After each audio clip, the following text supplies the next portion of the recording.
I had a great meeting with our team today. Our players expressed their feelings as individuals and as team members. They helped me see through their eyes how the t-shirt affected their hearts. Once I learned how that network felt about Black Lives Matter, I was disgusted and knew it was completely unacceptable to me.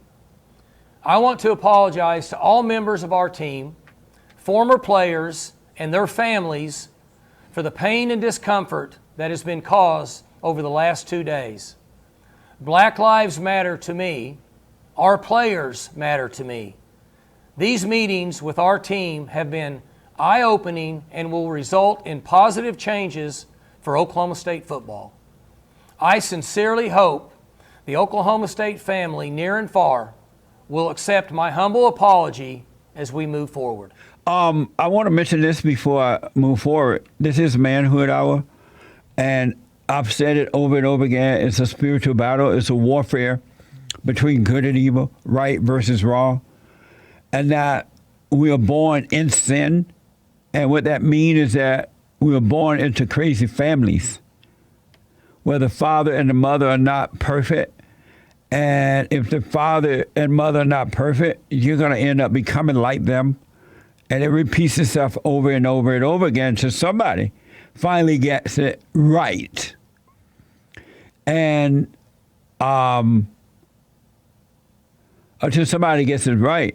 And that's the person, man or woman, who decide, you know what, I need to know myself. I got to look at myself and overcome. And when you do, you will go and forgive because you will see that you have this anger, you've fallen away from God, you're in darkness, and the way out is you must forgive so that God can forgive you. And you will start a new generation. You will start a new generation.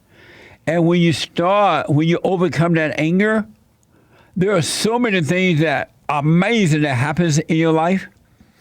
But one of them is that you love what's right more than anything else with all your heart, soul, and might, along with nothing else.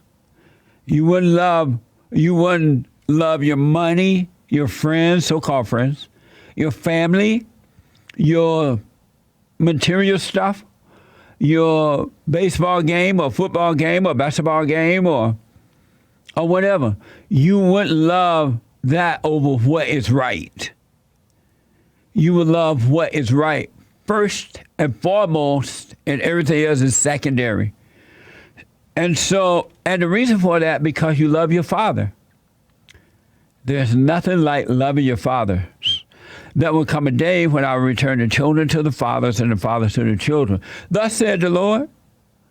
And so when you love what's right more than anything else, and it's not something that you can make happen. Once you return to the Father, it naturally happens because you were like that prior to the fall, prior to resenting your parents for whatever, right? You were innocent. You knew the Father. You were growing in that understanding, but when you fell away from him, you forgot. And so when you return, you love the Father more than anything. And when you love the Father, you love what's right more than anything.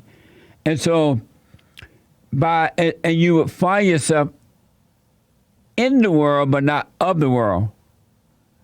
And because you love what's right first and foremost more than anything, and everything else is a great appreciation for you, your home, your cars, your family, your life, and you appreciate that.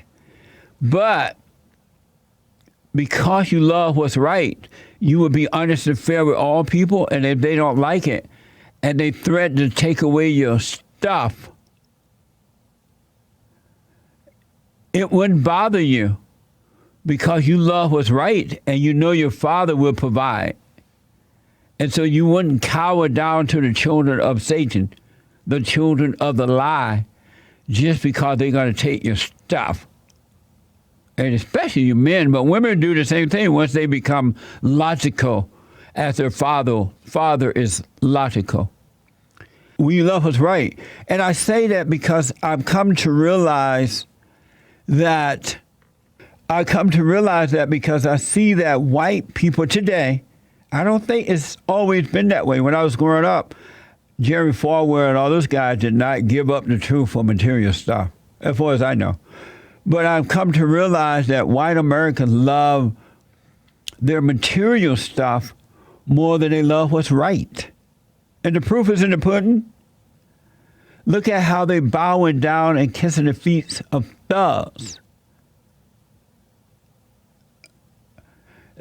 They're hoping that the thugs won't destroy their material stuff. But all you're doing is encouraging them to do it even more so. Because you don't love what's right and you love your stuff more than what's right. And now it's being taken away from you. Time after time after time. Time after time. I've seen white people apologize. They have told the truth. I'm not kneeling during the national anthem. I love my country. My grandfathers loved the country. My father loved the country. I love the country. And the blacks get mad. You love the country more than you love kneeling. You're a racist. And the white people come back and apologize and lose everything anyway. Now they're licking boots. That's not good, folks. Especially men. This is manhood hour. Men, you must love your father more than anything else on this side of heaven. Love your earthly father, and through him you return to the spiritual father within. And he will take care of you. He will provide. And so when evil does come knocking at your door, you would not bow down to it. You have no business giving it to these blacks like this, pretending along with them that it's systemic racism or they're suffering because of slavery or Jim Crow. It's all lies. You would love them enough to tell them the truth rather than bowing down and washing and kissing feet and carrying on. You're going to lose anyway because they're going to take your stuff.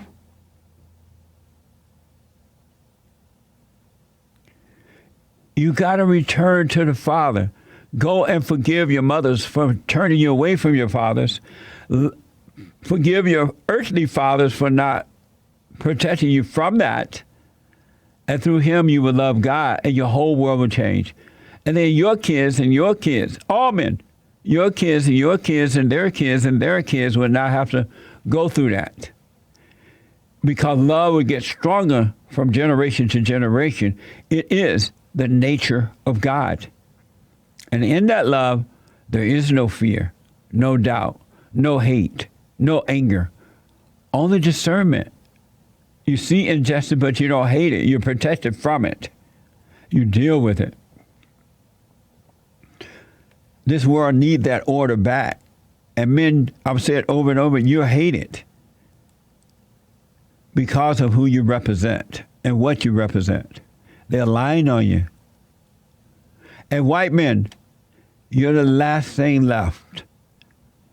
If they can turn you away from your family away from you, they can get you angry.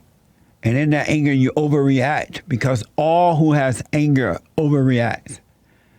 And if you overreact, they got you. And once they destroy the white man, say hello to America as a socialist society, controlled by others. You will not be in control anymore. And white men are the only ones that keeping it together.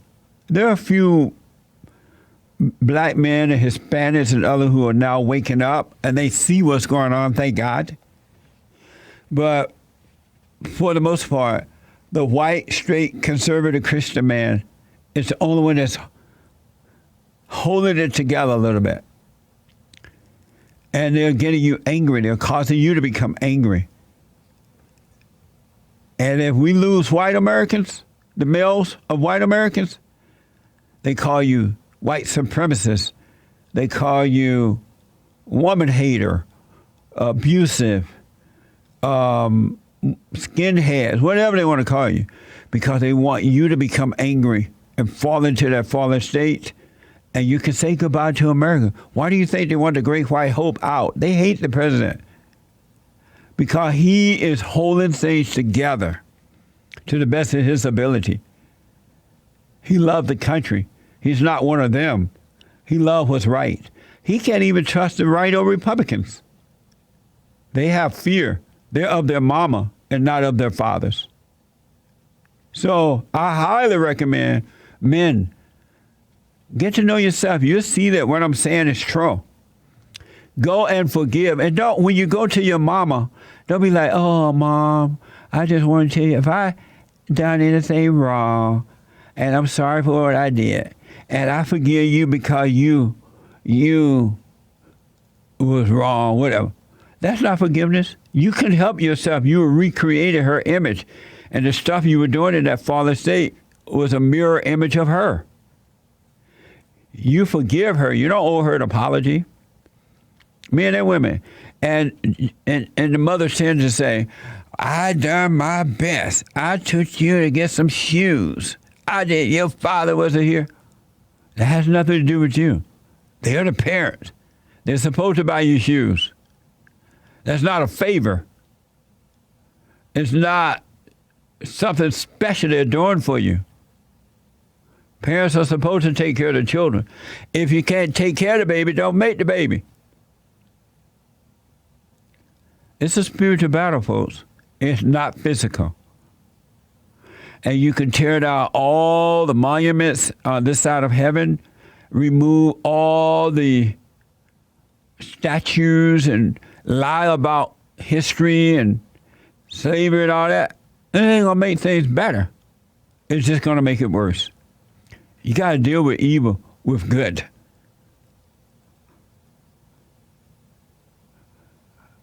And in order to fight evil, you must have no anger. None. And God will take it away from you. Once you forgive, your Father will remove the anger. Then you can fight evil in the right way. Amazing. And don't forget to like, follow, tweet, subscribe, and share the JLP Peterson radio show, folks. We really appreciate it. We are at war. It is a spiritual battle for the soul of America. And it's going to take all of us to do it.